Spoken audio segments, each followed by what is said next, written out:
আজকে আমরা শুরু করতে চলেছি গ্রুপ 15-এর সেকেন্ড পার্ট। তো সেকেন্ড পার্ট শুরু করার আগে একটা ঘোষণা তোমাদের কাছে আমি করে যেতে চাই, সেটা হচ্ছে অনেক স্টুডেন্টদের এমন হচ্ছে যে তারা কোশ্চেনে অ্যান্সার করতে গিয়ে প্রবলেম ফেস করছে। তো সেই জন্য একটা নতুন চিন্তা ভাবনা করা হয়েছে যে না, হোয়াটসঅ্যাপ গ্রুপ খোলা হয়েছে ক্লাস 11-এর জন্য এবং ক্লাস 12-এর জন্য।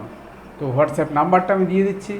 তো তোমরা যদি এন্ট্রি হতে চাও তাহলে আমাকে ওই হোয়াটসঅ্যাপ নাম্বারে হোয়াটসঅ্যাপ করো এবং সঙ্গে তোমার নিজের নাম আর কোন ক্লাস সেটা উল্লেখ করে দাও। তাহলে তোমরা ওই গ্রুপে এসে আমাকে ডাইরেক্ট কোশ্চেন করতে পারবে আর সেই কোশ্চেনের অ্যান্সার আমি দিয়ে দেবো। তো চলো আজকে শুরু করি গ্রুপ 15-এর সেকেন্ড পার্ট। তার আগে হোয়াটসঅ্যাপ নাম্বারটা 9733886799। এটাতে নিজের নাম আর কোন ক্লাসে এন্ট্রি করতে চাও সেটা হোয়াটসঅ্যাপ করো, ঠিক আছে? তো ঠিক আছে, আমরা শুরু করবো গ্রুপ 15 সেকেন্ড পার্ট। আগের দিন কি বলেছিলাম, নাইট্রোজেনের যে সমস্ত অক্সাইডগুলো রয়েছে সেগুলোর প্রিপারেশনটা মনে রাখতে। মুখস্থ করেছো? নিশ্চয়ই করনি। তাহলে আমি আরেকবার ওইখান থেকে শুরু করে দিই, তারপরে ফসফরাস আসবে। তো নাইট্রোজেনের কী কী অক্সাইড হয় আমরা জানি, N2O, NO, NO2, N2O3, N2O4 আর N2O5। দেখো এগুলো কোনগুলোর কি কালার সেটা একটু আমাদের মনে রাখতে হবে, আর কোনগুলো গ্যাস, কোনগুলো সলিড, কোনগুলো লিকুইড সেসব মনে রাখতে হবে।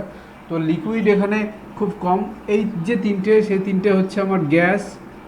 নেক্সট N2O3, এটা সলিড, আর এই দুটোও সলিড, মানে টোটালটাই সলিড, কিন্তু N2O4 লিকুইড স্টেটেও অবস্থান করে। তো এইটা দিয়ে মনে রাখবো এই তিনটে গ্যাস, পরে তিনটে সলিড, ব্যাস। N2O4-এর ওই ব্যতিক্রম মনে রাখতে হবে না। তো এই তিনটে গ্যাস, এই তিনটে সলিড। এবার কি কালার, NO2-র কালার তোমরা জানো সবাই, বাদামি বর্ণ, আর এটা নীল বর্ণের সলিড, নীল। তো দুটোই বর্ণ আর বাদবাকিগুলো সব কিন্তু কালারলেস।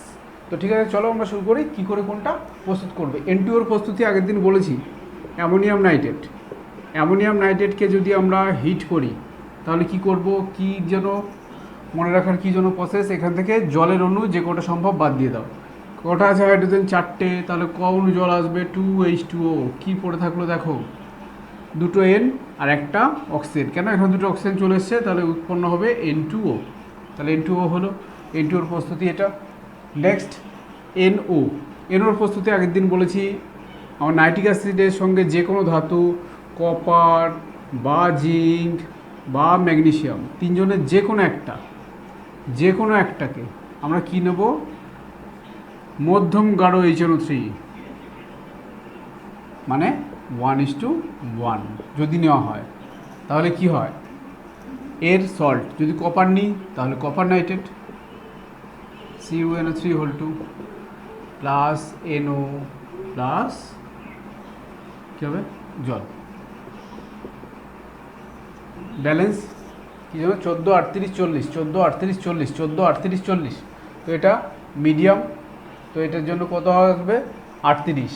তাহলে কপার বা জিঙ্ক এটা আসবে 3, এটা আসবে 8, আর এটা 3টে কপার, তাহলে এটা 3টে, 8টা নাইট্রোজেন, তাহলে এখানে 8, হাইড্রোজেন কটা, 8টা, তাহলে এখানে 4। দেখো হয়ে গেছে। তাহলে এটা হচ্ছে NO প্রস্তুত করার উপায়। নেক্সট NO2 প্রস্তুতির তো ভ্যারাইটিস রয়েছে।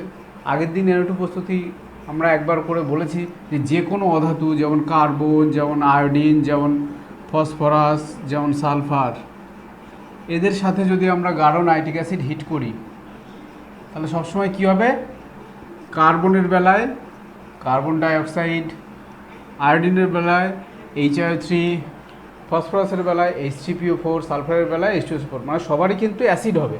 অরিজিনালি বলি, কার্বনিক অ্যাসিড কার্বনের বেলায়, আয়োডিনের বেলায় HiO3, ফসফরাসের বেলায় H3PO4, সালফারের বেলায় H2SO4, আর কার্বনের বেলায় উৎপন্ন হয় এর অ্যাসিড H2CO3।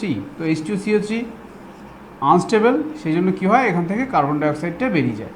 তো ওই জন্য আমরা কী লিখি CO2 প্লাস H2O। কিন্তু বাদ বাকিদের ক্ষেত্রে HIO3 H3PO4 H2SO4 আর সঙ্গে কী উৎপন্ন হবে, প্লাস NO2। এটা গেল অধাতুর সাথে নাইট্রিক অ্যাসিডের বিক্রিয়া।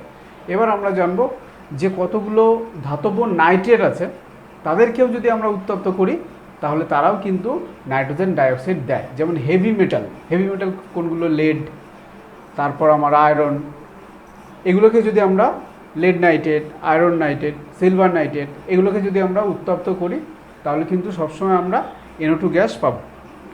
এবার দেখো এটা গেল কোন কোন ধাতুকে আমরা উত্তপ্ত করব, ধাতব নাইট্রেটকে আমরা উত্তপ্ত করব সেটা দেখো একবার। যদি আমরা জিঙ্কের নাইট্রেটের সঙ্গে ZnNO3(2), লেড নাইট্রেট PbNO3(2). কেন (2) হচ্ছে জানো তোমরা, পিবি জারণ সংখ্যা 2 সেই জন্য। Ferrous nitrate FeNO3(2), ferric nitrate FeNO3(3). তো এগুলোর বেলায় কী হবে, সবার ক্ষেত্রে যদি আমরা তাপ দিই তাহলে ধাতব অক্সাইড হবে প্লাস নাইট্রোজেন ডাইঅক্সাইড হবে, ধাতব অক্সাইড হবে আর NO2 হবে। এটার বেলা ধাতব অক্সাইড হবে আর NO2 হবে। সিলভারের বেলায় কী হবে, সিলভার নাইট্রেট, এটাও হেভি মেটাল। তো সিলভার নাইট্রেটের ক্ষেত্রে কিন্তু একটু আলাদা হয়, এটা Ag2O হওয়া উচিত ছিল, কিন্তু ওই যে সেই অক্সিজেনটা বেরিয়ে যায় এখান থেকে, সেই জন্য বেরিয়ে গিয়ে কী উৎপন্ন হয়, Ag plus NO2 plus O2। আর আমাদের ক্ষার ধাতু যেমন লিথিয়াম, সোডিয়াম, পটাশিয়াম, এর মধ্যে শুধুমাত্র লিথিয়াম নাইট্রেটকে যদি আমরা উত্তপ্ত করি তবে কিন্তু NO2 গ্যাস নির্গত হয়। সোডিয়াম বা পটাশিয়ামের ক্ষেত্রে কিন্তু হয় না। লিথিয়ামের পরে আছে বেরিলিয়াম, তার নিচে ম্যাগনেসিয়াম। দেখো লিথিয়ামের সাথে কর্ণ সম্পর্ক কার, ম্যাগনেসিয়ামের। তো লিথিয়ামের সাথে ম্যাগনেসিয়ামেরও ধর্মের সাদৃশ্য থাকবে, সেই জন্য ম্যাগনেসিয়াম নাইট্রেটকেও যদি আমরা উত্তপ্ত করি তাহলে কিন্তু NO2 গ্যাস পাবো। তো এই সমস্ত নাইট্রেটকে যদি আমরা উত্তপ্ত করি তাহলে সবসময় আমরা NO2 গ্যাস পাবো। তাহলে NO2 তৈরি করার আমার হাজারো রাস্তা, গাদা রাস্তা। তো এবার আমরা দেখব তারপরটা N2O3।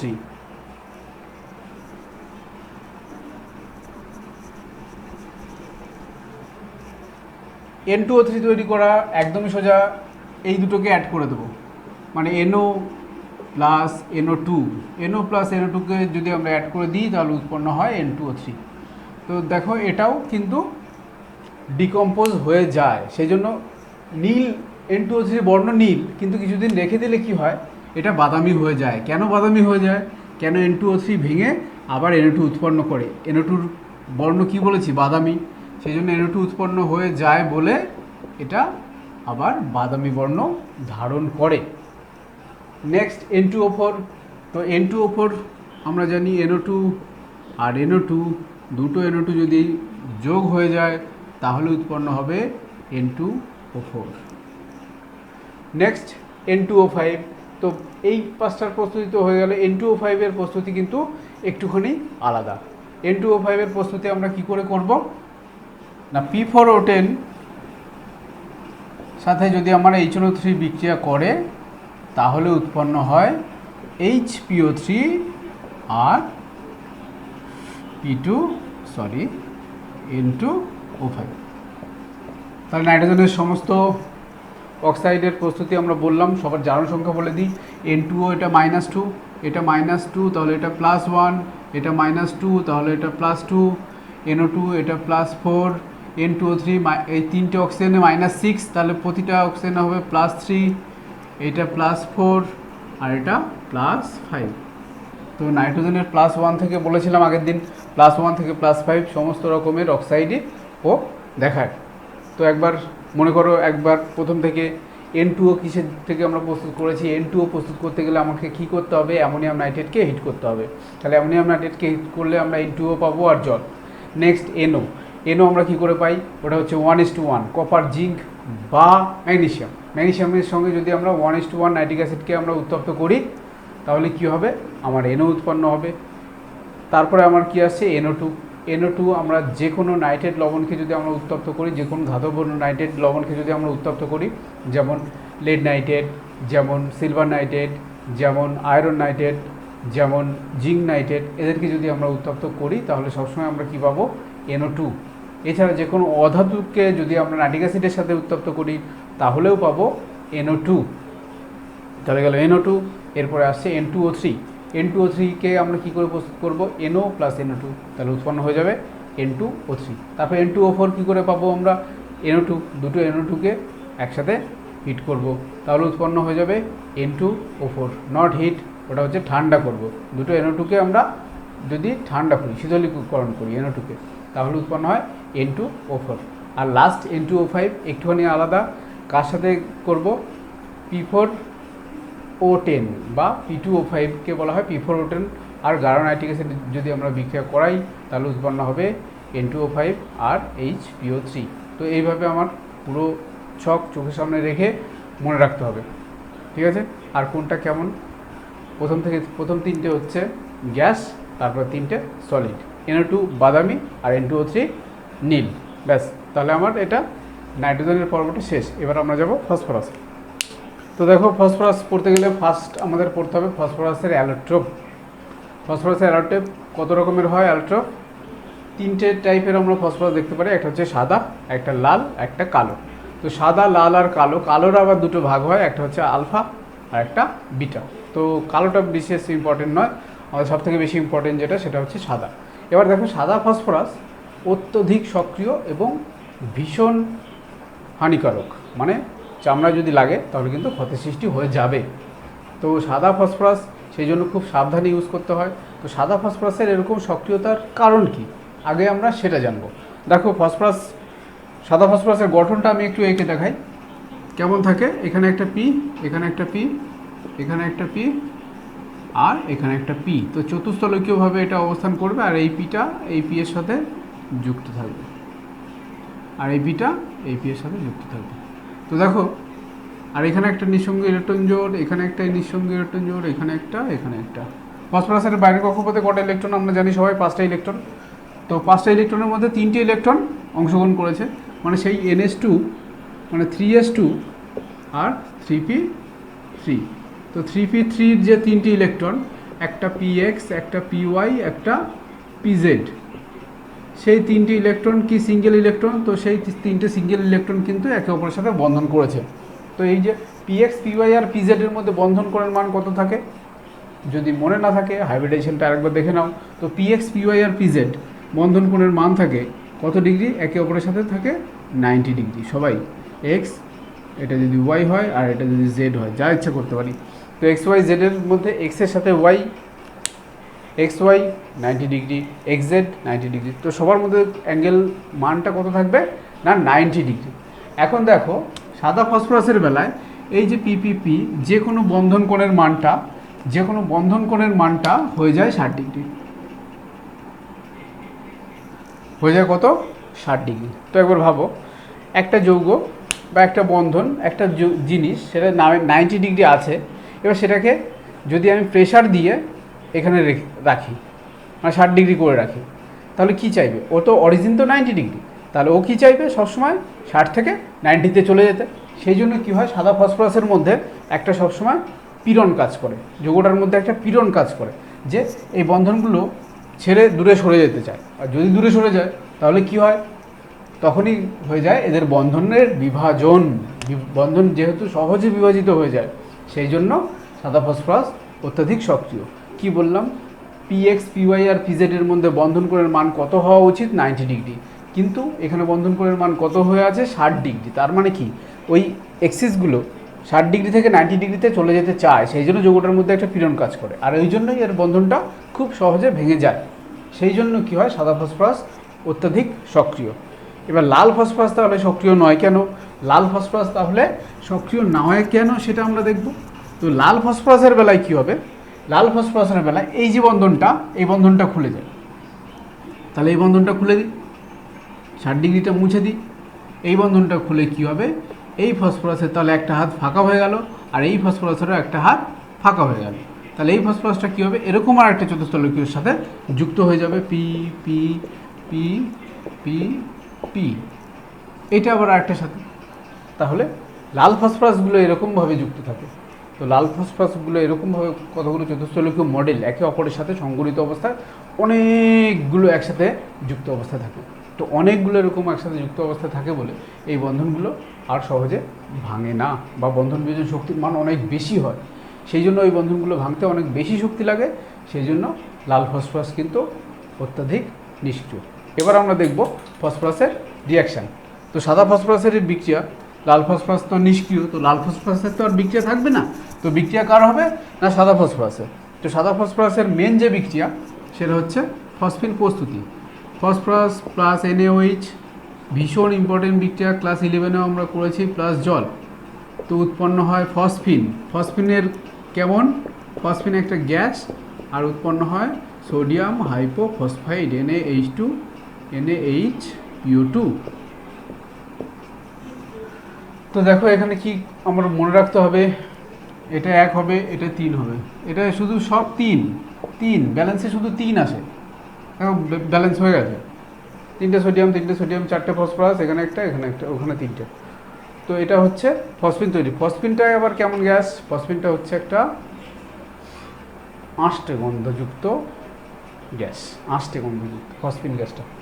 তো এটা হচ্ছে ফসফরাসের একটা সর্বোচ্চ বিক্রিয়া, সব থেকে ভালো বিক্রিয়া এটা, এবং খুব ইম্পর্টেন্ট। কেন, এটা ফসফিন প্রস্তুতির একটা বিক্রিয়া। নেক্সট, ফসফরাস কিন্তু ধাতব ক্লোরাইড, সালফেট বা নাইট্রেটের সঙ্গে বিক্রিয়া করে, যেমন সেই হেভি মেটালগুলোর সঙ্গে। তো কি করে বিক্রিয়া করে একবার দেখি। ফসফরাসের সাথে যদি আমার কপার সালফেট বিক্রিয়া করছে, copper sulphate, phosphorus plus copper silver AgCl, phosphorus plus AuCl3, যদি এরা বিক্রিয়া করে তাহলে সব সময় কি হবে, একটা করে জল লাগবে, জলীয় দ্রব্য H2O আর H2O। যদি জলীয় দ্রবণের সাথে বিক্রিয়া করে, ফসফরাসটা যদি কপার সালফেটের জলীয় দ্রবণের সাথে বিক্রিয়া করে, তাহলে কি উৎপন্ন করবে, সবসময় এই ধাতুটা অধিক্ষিপ্ত হবে। তাহলে এখানে কি উৎপন্ন হবে, কপার। আর কি পড়ে থাকবে, ফসফরাসের জন্য উৎপন্ন হবে সবসময় H3PO4,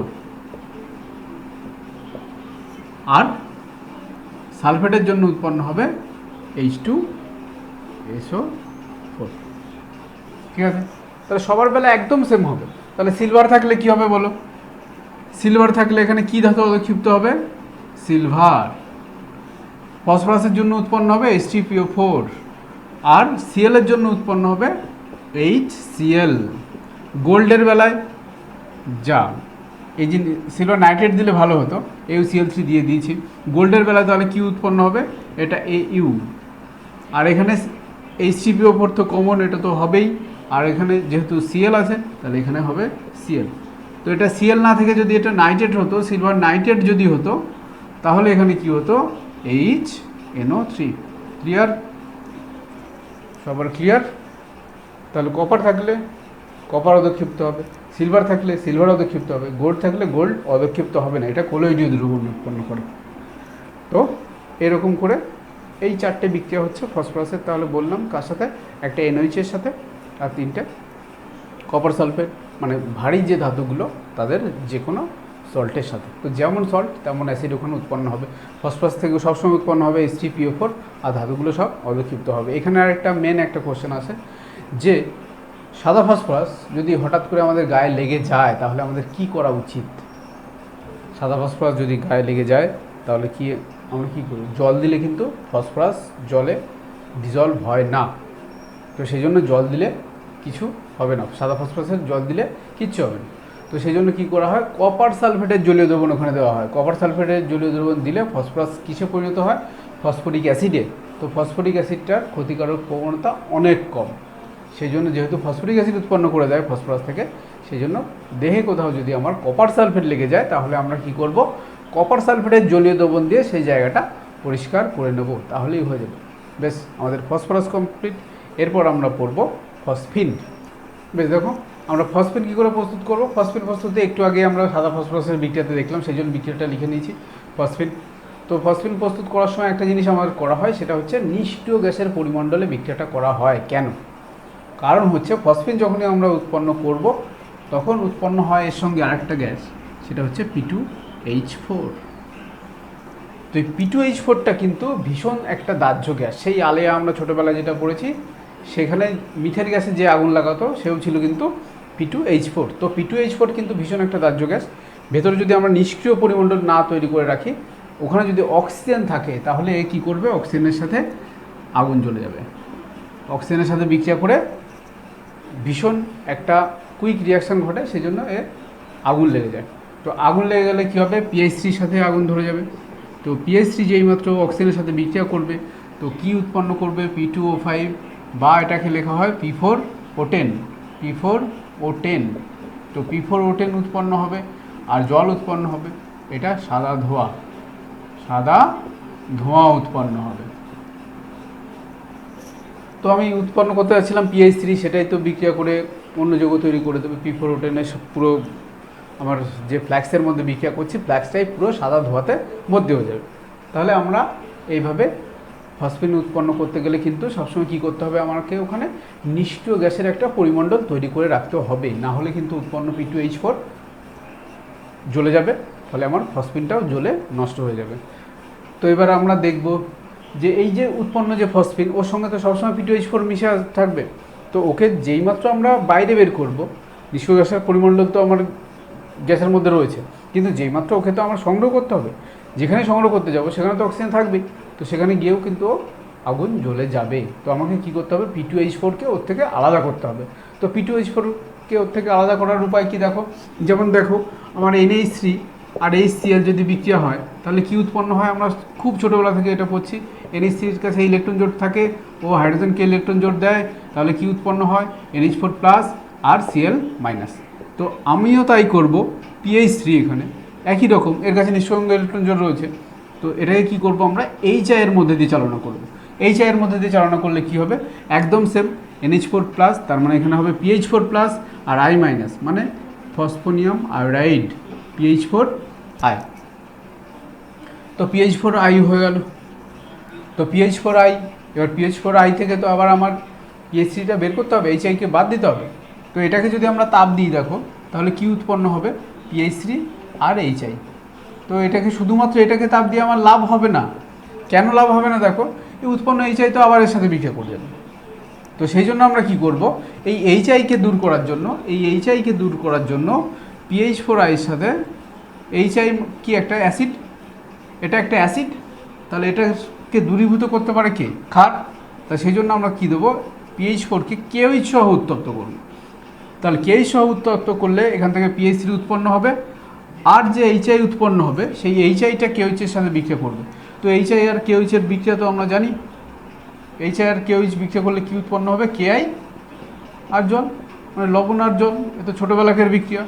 তাহলে কী উৎপন্ন হবে, এখানে PH3 উৎপন্ন হয়ে গেল, আর উৎপন্ন হবে, আই কই, উৎপন্ন হবে KI প্লাস জল।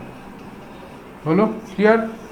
তাহলে আমার যেইমাত্র PH3 HI এর মধ্যে ডিজলভ হয়ে গেছে, কিন্তু P2H4 যেটা আছে সেটা HI এর সাথে বিক্রিয়া করবে না বা ওতে ডিজলভ হবে না।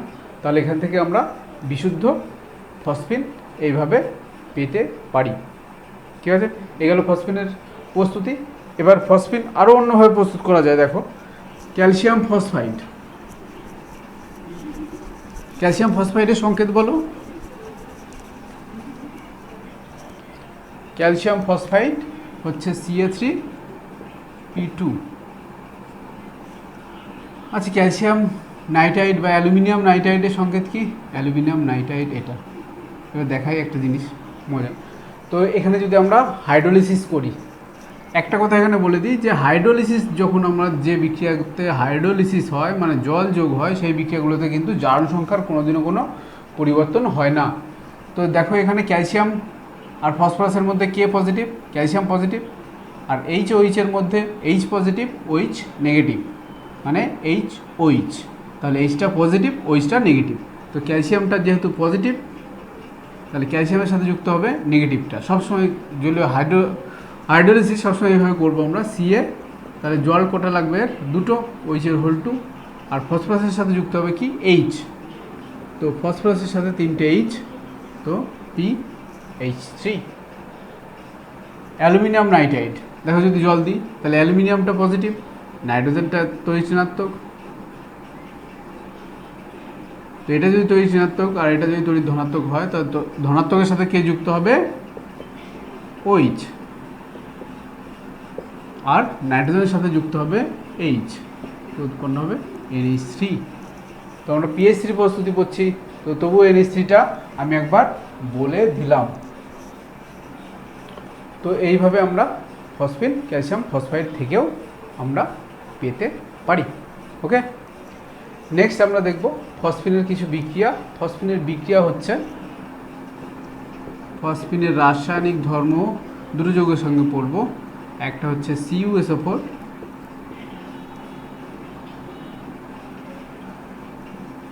আর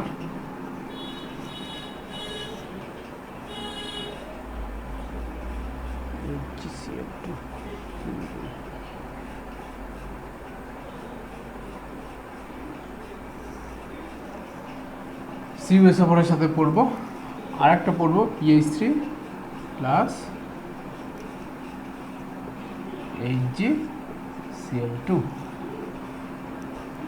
তো এই দুটো বিক্রিয়া দেখো, দুটোতেই এখানে কপারের জারণ সংখ্যা কত, +2, আর এখানে মার্কারির জারণ সংখ্যা +2। তো এটা মার্কিউরিক ক্লোরাইড, এটা কপার সালফেট। তো সবসময় কী হবে, এটার বেলায় উৎপন্ন হবে Cu3P2, আর এটার বেলায় উৎপন্ন হবে Hg3P2, একদম সেম বিক্রিয়া। আর এখান থেকে কি পড়ে থাকছে দেখো, কপার আর ফসফেট চলে গেছে, তাহলে কি পড়ে থাকছে, হাইড্রোজেন আর সালফেট। তো এখানে উৎপন্ন হবে H2SO4, আর এখানে কি উৎপন্ন হবে, H আর Cl, তাহলে উৎপন্ন হবে HCl। তো এই বিক্রিয়ার ব্যালেন্স খুব সোজা, 2-3 2-3, দুটোই একদম সেম। তাহলে এখানে 3টে কপার, এখানে 3টে কপার হয়ে গেছে, দুটো ফসফরাস হয়ে গেছে, H2SO4 3 দুগুণে 6টা, তাহলে এখানে দেবো আমার হাইড্রোজেন আছে 3টে, তাহলে 3টে, এখানে 3, তাহলে একদম এটা ঠিক একই রকম হবে, এখানে 3, এই না, এখানে হাইড্রোজেন তো একটা আছে, তাহলে এখানে হবে 6। দেখো 3 দুগুণে 6টা হাইড্রোজেন, তো হয়ে গেছে। তো এই গেল আমার ফসফিন। তো ফসফিন আরেকবার মনে করাই, আরেকবার প্রথম থেকে ফসফরাস থেকে মনে করাই। ফসফরাসের 3টে ইলেকট্রন বলেছি, একটা হচ্ছে সাদা, একটা লাল, একটা কালো। কালোর আবার দুটো ভাগ, একটা হচ্ছে আলফা, একটা হচ্ছে বিটা। তো সাদা ফসফরাস একটু বেশি সক্রিয়, কেন, ওর পিপিপি বন্ধন কোণের মান হওয়া উচিত ছিল 90 ডিগ্রি, কিন্তু সেখান থেকে হয়ে যায় 60 ডিগ্রি। 60 ডিগ্রি হওয়ার জন্য যৌগটার মধ্যে একটা পীড়ন কাজ করে, সেই জন্য বন্ধনগুলো সহজে ভেঙে যায়, সেই জন্য সাদা ফসফরাস খুব বেশি পরিমাণে সক্রিয়। তারপর আমরা কি করলাম, ফসফরাসের সাথে কার বিক্রিয়া করলাম, সাদা ফসফরাসের সাথে NOH এর বিক্রিয়া উৎপন্ন হয় ফসফিন। ফসফিন গ্যাসের গন্ধ কেমন, আষ্টে গন্ধযুক্ত, পচা মাছের গন্ধযুক্ত। তারপরে ফসফরাসের সাথে কার বিক্রিয়া করলাম আমরা, ভারী মেটালের যে সমস্ত সল্টগুলো আছে তাদের, যেমন কপার সালফেট, সিলভার নাইট্রেট আর গোল্ড ক্লোরাইড। তো কপার সালফেটের বেলায় কপার অধিক্ষিপ্ত হবে, সিলভার নাইট্রেটের বেলায় সিলভার অধিক্ষিপ্ত হবে, আর গোল্ডের বেলায় গোল্ডের কলয়েডীয় দ্রবণ তৈরি হবে, ওটা অধিক্ষিপ্ত হবে না। তো ক্লোরাইড থাকলে হবে HCl, সালফেট থাকলে হবে H2SO4, আর ফসফেট থাকলে হবে H3, নাইট্রেট থাকলে হবে নাইট্রিক অ্যাসিড, আর ফসফরাসের জন্য সবসময় উৎপন্ন হবে H3PO4। বলতে গিয়ে ভুলভাল বলে ফেলছি। আচ্ছা, নেক্সট কি, নেক্সট আমরা বললাম ফসফনের প্রস্তুতি। সেই একইভাবে ফসফরাস, সাদা ফসফরাস আর NOH জলীয় দ্রবণকে যদি আমরা উত্তপ্ত করি তাহলে ফসফিন গ্যাস পেতে পারি, মানে পাই, ওটাই পরীক্ষাগার প্রস্তুতি। নেক্সট আমরা ফসফিনকে ক্যালসিয়াম ফসফাইড থেকেও তৈরি করতে পারি। যদি ক্যালসিয়াম ফসফাইড হয় তাহলে উৎপন্ন হয় ফসফিন, আর যদি মানে যে কোনো ধাতব ফসফাইড যদি হবে তাহলে উৎপন্ন হবে ফসফিন, আর যদি ধাতব নাইট্রাইড হয় তাহলে উৎপন্ন হবে অ্যামোনিয়া। আর একটা কী বললাম, যে কোনো যৌগের যদি আমরা হাইড্রোলিসিস করি বা আদ্র বিশ্লেষণ করি তাহলে সেক্ষেত্রে কিন্তু আমার জারণ সংখ্যার কোনো পরিবর্তন হবে না। বেশ, এটা গেল আমার ফসফরাস আর ফসফেট। নেক্সট আমরা পড়বো এবার PCl3 আর PCl5। দেখো PCl3 আর PCl5 আমরা একসঙ্গে পড়ব।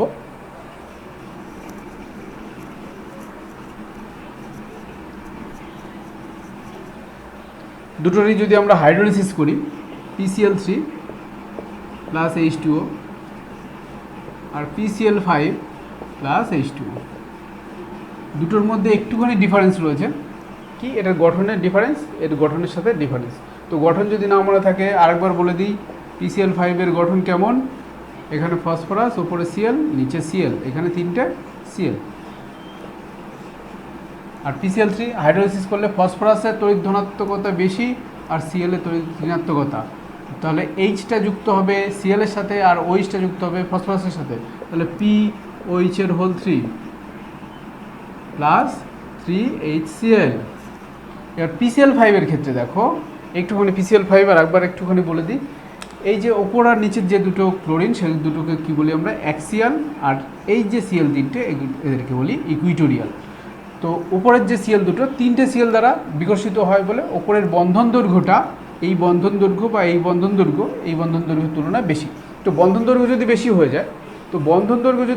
যায়, তাহলে বন্ড ডিসোসিয়েশন এনার্জি মানে বন্ড ভাঙতে আমাদের আরও কম শক্তি লাগবে। তাহলে কম শক্তি লাগলে এই Cl দুটো সর্বাগ্রে কী হবে? আগে বেরিয়ে যাবে। কেন? কারণ বন্ধন বিজয় শক্তির মান কম। তো বন্ধন বিজয় শক্তির মান কম হওয়ার জন্য এই দুটো আগে বেরিয়ে যাবে। তো এই দুটোর জায়গায় যদি আমরা দুটো OH দিই, তাহলে কি হবে? দুটো Cl এর জায়গায় কী হবে? দুটো OH। এবার দুটো OH থেকে এক অণু জল বের করে দাও, এখান থেকে এক অণু জল বের করে দাও, তাহলে কী পড়ে থাকছে? একটা অক্সিজেন। তাহলে এখান থেকে কী উৎপন্ন হবে? POCl3। তাহলে PCl5কে যখনই আমরা উত্তপ্ত করব, তাহলে জলের সাথে আদ্র বিশ্লেষণ করবো, তখন কী হবে? POCl3 plus HCl। তাহলে PCl5 এর বেলায় কিন্তু উৎপন্ন হবে POCl3 R HCl। Mind it, এটা যেন মনে থাকে।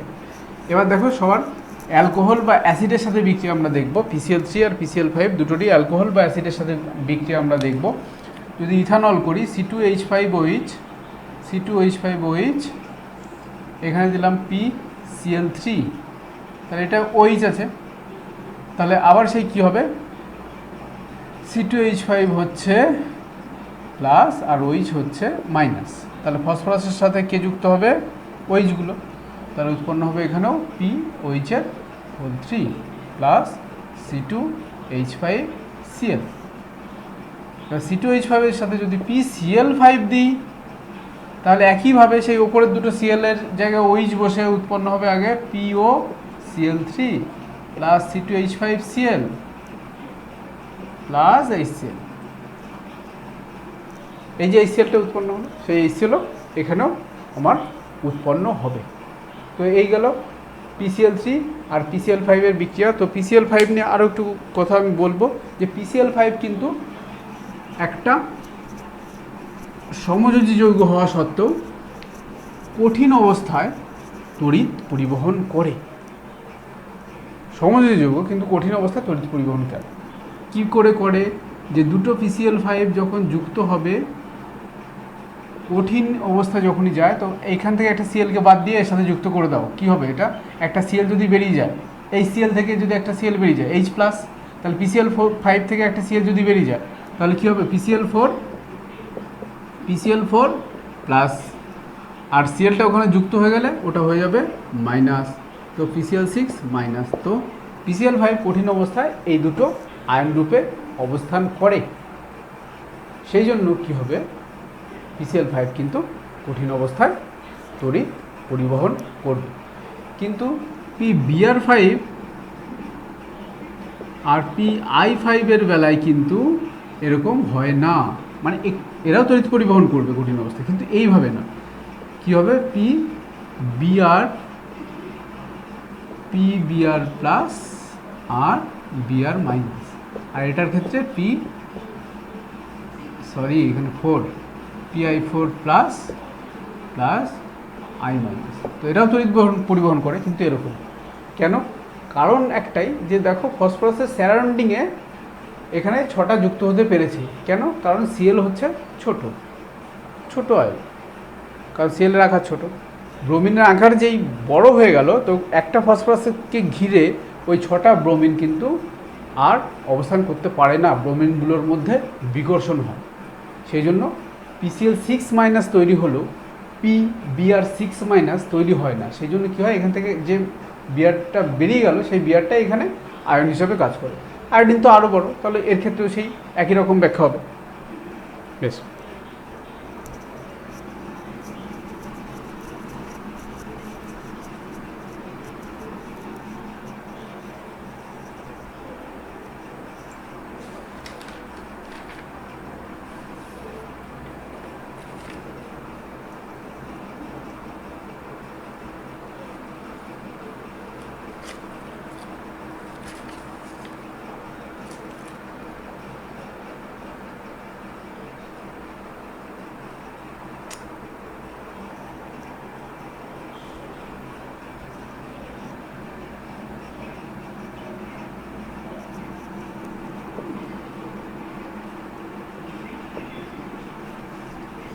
তো এবার দেখো আমরা অক্সো অ্যাসিড বলবো। তো এই অক্সো অ্যাসিডগুলোও কিন্তু ভীষণ রকমের ইম্পর্টেন্ট। অক্সো অ্যাসিডগুলোর গঠন, তাদের সংকেত মনে রাখতেই হবে, কিছু করার নেই। তিনটে ছটা 7টা অক্সো অ্যাসিডের অন্তত পক্ষে মনে রাখতে হবে। তো আমরা প্রথম থেকে যাই। তো অক্সো অ্যাসিডগুলো বলছিলাম আমরা H3, প্রথম H3PO2, H3PO3 আর H3PO4। তো দেখো H3PO2 মানে হচ্ছে H3PO3, আগের নাম বলি, এটা অর্থো ফসফরিক অ্যাসিড, অর্থো ফসফরিক, এটা অর্থো ফসফরাস।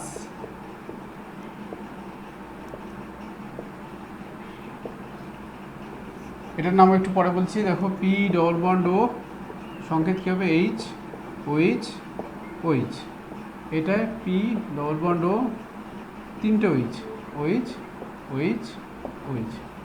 আর এটার বেলায় পি ডবল বন্ড ও, 2টো এইচ, এইচ নেক্সট ওইচ। এর জারণ সংখ্যা কত, +1। দেখো কেন, এটা -4, 2টো অক্সিজেন -4, এটা +3, তাহলে এটা +1 হবে অবশ্যই, তাহলে এটা হবে +3 আর এটা হবে +5। তো এটা হচ্ছে গঠন। এবার এটার নাম হবে হাইপো, হাইপো বা ভাইপো, যা ইচ্ছা তোমরা বলতে পারো, hypo phosphorus, hypo phosphorus acid, অর্থো phosphorus acid, অর্থো phosphoric. দেখো আয়রন আমরা কেমন বলি, +2 আর +3, +2 থাকলে আস, +3 থাকলে ইক, তেমনি ফসফরাস +3টা ফসফরাস আর +5টা ফসফরিক। তো এই দুটোকে আস আর ইক দেওয়া হয়েছে, কিন্তু আরেকটা যে রয়েছে সেটার নামের আগে কি যোগ করে দেওয়া হয়েছে, হাইপো। যেহেতু ওটা +1 সেই জন্য ফসফরাসই থাকবে, ফসফরিক হবে না কিন্তু, হাইপো ফসফরাস অ্যাসিড। এবার দেখো আরও কিছু আমরা স্ট্রাকচার দেখবো অক্সো অ্যাসিডের। তো এখানে দেখো দুটো H3PO4 আমরা একসাথে অ্যাড করে দেবো। তো দুটো H3PO4 যদি অ্যাড করে দিই তাহলে কি হবে জিনিসটা দেখতে, ওইচ ওইচ, এখানে একটা ওইচ, পি ডবল বন্ড ও, এখানে একটা ওইচ, এখানে একটা ওইচ আর এখানে একটা ওইচ। তো দুটো ওইচ থেকে এখন জল বের করে দাও। তো জল বের করে দিলে এটা কি উৎপন্ন হবে, ও। ওকে, তাহলে এটার নাম হবে পাইরো,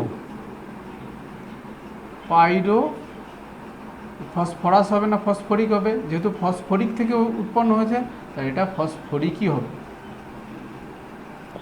পাইরো নাম একটা কি যোগ হলো, পাইরো। আর এইটার যদি অর্থ ফসফরাস থেকে আমরা যদি তৈরি করি তাহলে কি হবে, একদম সেমই হবে দেখতে, শুধু একটা এইচ থাকবে, এইচ, এটা ওইচ, এটা ও, এটা পি ডবল বন্ড ও, এটা এইচ, এটা ওইচ। নেক্সট কি হবে, আরেকটা আমরা যোগ করব। দেখো এই যোগটাই করব, শুধু পিপি বন্ধন করে রাখবো, পি ডবল বন্ড ও, তাহলে এটা হবে ওইচ, এটা O H, P P double bond, মানে মধ্যের অক্সিজেনটা শুধু দেবো না, তাহলে এখানে একটা হবে ওইচ, এখানে একটা ওইচ। এটার নাম তাহলে কি হবে, এটা ছিল হাইপো ফসফরাস, এটার নাম হবে হাইপো ফসফরিক, হাইপো ফসফরিক। তাহলে ভাবো একবার কেমন করে আমার নামগুলো মনে রাখতে হবে, H3PO2 H3PO3, H3PO4, H3PO4 আর H3PO3-র মধ্যে আমরা ফার্স্ট আগে দেখব H3PO4টা হচ্ছে ফসফরিক আর H3PO3টা হচ্ছে ফসফরাস। তো ওর থেকে +1 যেটা তার জারণ স্তর আরও কম, তাহলে সেটা আরও ছোট। ভাইপোরা সবসময় ছোট হয় কাকাদের থেকে, তো ভাইপোরা যেহেতু ছোট তাহলে ওটার নামের জন্য ওর আগে দেবো আমরা হাইপো, ওর নাম হবে হাইপো। অবশ্যই ফসফরাস হবে, ফসফরিক তো হবে না, কেন ওর জারণ সংখ্যা হচ্ছে +1। নেক্সট আমার অর্থোফসফরিক অ্যাসিড থেকে দুটো অর্থোফসফরিক অ্যাসিড থেকে এখন জল বাদ দিয়ে দিলাম, যেটা হবে সেটাকে বলবো আমরা পাইরোফসফরিক অ্যাসিড। ফসফরাস অ্যাসিড থেকে এখন জল বাদ দিয়ে দিলাম, তো এটার নাম হচ্ছে পাইরো, তাহলে এটার নামও হবে পাইরোফসফরাস, নট ফসফরিক। কেন? ফসফরাস থেকে তৈরি হয়েছে সেই জন্য ফসফরিক। আর দুটো অক্সিজেনের ওই পিপির মধ্যে যদি অক্সিজেন না থাকে, শুধু যদি পিপি বন্ধন হয়ে যায়, তাহলে সেটাকে বলবো ওই যে হাইপোফসফরাসের উপরেরটা হাইপোফসফরিক অ্যাসিড। মনে থাকবে। এখানে আরেকটা কোশ্চেন আছে, দেখো এখানে OH কটা আছে? 3টে। তাহলে এর সাথে যদি আমরা NOH-এর বিক্রিয়া করাই, তাহলে কী হবে? এই H আর এই OH জল হয়ে বেরিয়ে যায়, তাহলে NAটা এখানে লবণ। তাহলে কটা আছে এরকম H অক্সিজেনের সাথে যুক্ত H? 1টা, 2টো, 3টে। সেই জন্য ক্ষারগ্রাহিতা কত হবে? 3। এটার বেলায় 2, এটার বেলায় 1। বুঝতেই পারছি। তাহলে এর ক্ষারগ্রাহিতা 3, এর ক্ষারগ্রাহিতা 2, এর ক্ষারগ্রাহিতা 1। আরেকটা যৌগ আছে আমাদের, সেটা হচ্ছে ট্রাইমেটাফসফরিক অ্যাসিড। তো ট্রাইমেটাফসফরিক অ্যাসিডের সংকেত আমরা কি করে লিখব? এই যে ফসফরিক অ্যাসিড মানে অর্থোফসফরিক অ্যাসিড, তো অর্থোফসফরিক অ্যাসিডের থেকে আমরা কি করব? 3টে অর্থোফসফরিক অ্যাসিডকে যোগ করে দেবো। সংকেত কেমন করে লিখতে হয়? POP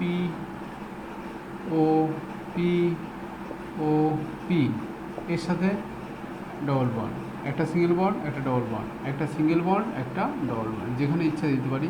তো সিঙ্গেল বন্ডে কী হবে? OH, এটা OH, এটা ডবল বন্ডও, বুঝতে পারলাম কেন? দেখো এই যে H3PO4 কী ছিল? এটা একটা অক্সিজেন, এই OH, এই OH, এই OH।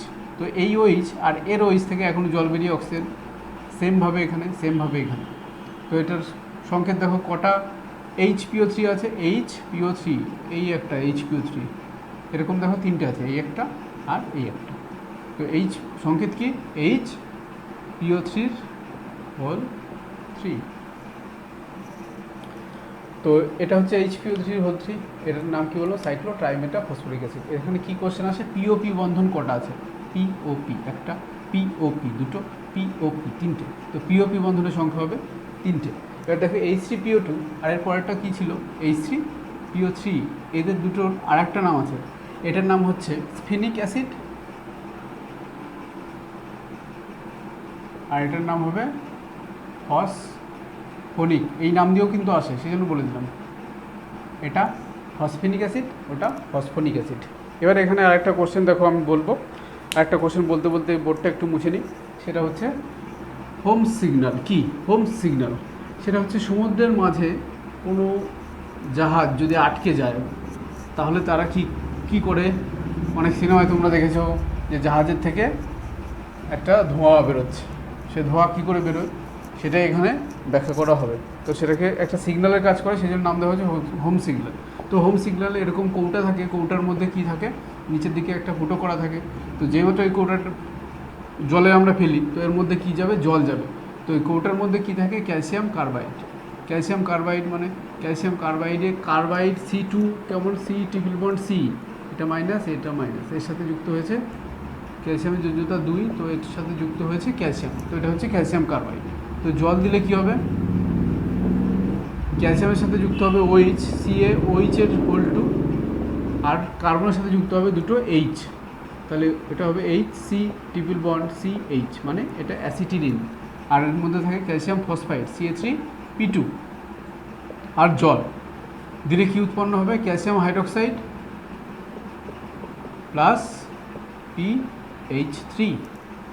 তো PHC যেইমাত্র যখনই উৎপন্ন হয় যে কোনো বিক্রিয়ায়, সঙ্গে উৎপন্ন হয় P2H4। তো P2H4 কী হবে? অক্সিজেনের সাথে বিক্রিয়া করে সেই জ্বলে উঠবে একটা দাহ্য গ্যাস, সঙ্গে সঙ্গে কী হবে? PH3-তে আগুন লেগে যাবে। PH3-তে আগুন লেগে গেলে PH3 অক্সিজেনের সাথে বিক্রিয়া করে কী উৎপন্ন করে? P2O5 বা P4O10। তো এটা সাদা ধোয়া হয়ে যাবে। দেখো সাদা ধোয়া আর এক জায়গায় দেখতে পাই আমরা, আর এটা উজ্জ্বল আলোক শিখায় জ্বলবে, ফলে সেটা একটা সিগন্যালের কাজ করবে। এটাকেই বলা হয় হোম সিগন্যাল। সাদা ধোয়া আর এক জায়গায় দেখতে পাই কোথায়? স্মোক ডাল কোথায় বলে? পাবজিতে। তো কী হয়, যখনই আমাদের কেউ রিভাইভ করতে হয় তখন কী করতে হয়? স্মোক ডালতে হয়। তো স্মোক ডাললে কী হয়? সাদা ধোয়া সৃষ্টি হয়ে যায়। তো আমরা সেই ফাঁকে কিছু কাজকর্ম সেরে নিতে পারি। তো সেইভাবেও ওইখানেও সেই একইভাবে এই ক্যালসিয়াম ফসফাইড ইউজ করা হয়, যাতে সাদা ধোয়া সৃষ্টি করা যায়। তো এই ছিল আমাদের গ্রুপ 15। গ্রুপ 15-এর কাজ মোটামুটি শেষ। এবার তোমাদের কাজ বাকি, কী করতে হবে? বইয়ের একদম শেষে চলে যাবে, শেষে গিয়ে দেখবে 1 নম্বরের কোশ্চেন, গ্রুপ 15 বলে একদম উল্লেখ করা হয়েছে, 1 নম্বরের কোশ্চেন আর 2 আর 3 নম্বরের কোশ্চেন। তো ওই কোশ্চেনগুলো সব যে কটা আছে সব কটা ওখানে রেডি করতে হবে। তারপরে অনুশীলনীতে যাবে, সেখানেও 1 নম্বর আছে আর 2 আর 3 নম্বর আছে। এখন ছায়া প্রকাশনীর বই সম্পূর্ণ সমাধান করা আছে। তোমরা যদি কেউ সাঁতরার বই পড়ো তাহলেও করতে পারো, কোনো অসুবিধা নেই। আর যদি কিছু করতে গিয়ে যদি কোনো অসুবিধা হয়, তাহলে যে বললাম যে গ্রুপ করেছি, গ্রুপে নিজের নাম সহ SMS করো আর ক্লাস সহ কোন গ্রুপে ঢুকতে চাও, তো আমি সেই গ্রুপে অ্যাড করে দেবো। তো সেই গ্রুপে তোমার কোশ্চেন বলবে, তো সেখানে আমি অ্যান্সার বলে দেবো, যাতে তোমার সাথে সাথে সবারও কাজ হয়, শুধু তোমার একার নয়, সবার যাতে কাজ হয়, সেই জন্য সেখানে অ্যান্সার বলে দেব। ওকে, তাহলে আজকে এ পর্যন্তই। বাই, টাটা, দেখা হচ্ছে পরশুদিন। টাটা।